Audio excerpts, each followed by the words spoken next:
There is no doubt that the huge Chinese success story in white wine is Petit Manseng. Petit Manseng is one of the world's greatest white grapes. Like very few other grapes, it can give you fantastic, classically dry white wines and sweet wines. The only other grape who's similarly successful is really Riesling. But Petit Manseng, of noteworthy quality as a wine, is really only made in a very small area of France. The one other area where the Petit Manseng wines are truly noteworthy is China. It cannot be an accident that Petit Manseng wines in China from all over the country are remarkably good.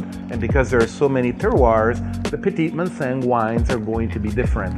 But what is interesting about Petit Manseng in China is that whereas in the 1980s, when it was first planted, it was used to give mainly very sweet late harvest and air-dried wines, today it is being increasingly used to make classically dry wines. And these are very, very exciting wines indeed, because Petit Manseng, like very few other grape varieties in the world, is able to concentrate acidity such that its wines are always not just perfumed of white flowers and fruit, but also have very refreshing acidity.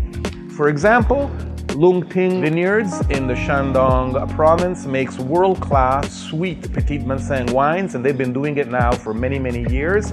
Is that just last year they began making their first classically dry, and it's a knockout too.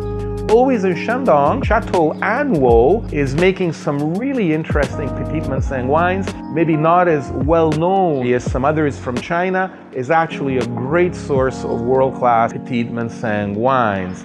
Of course, Petit Manseng was put on the map by Domaine Franco-Chinois.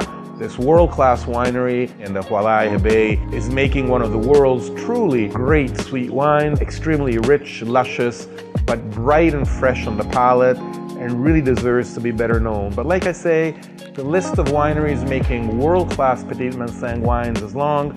Another recent addition to this list would be Fei Cui in Ningxia, very high quality sweet wine with Petit Manseng.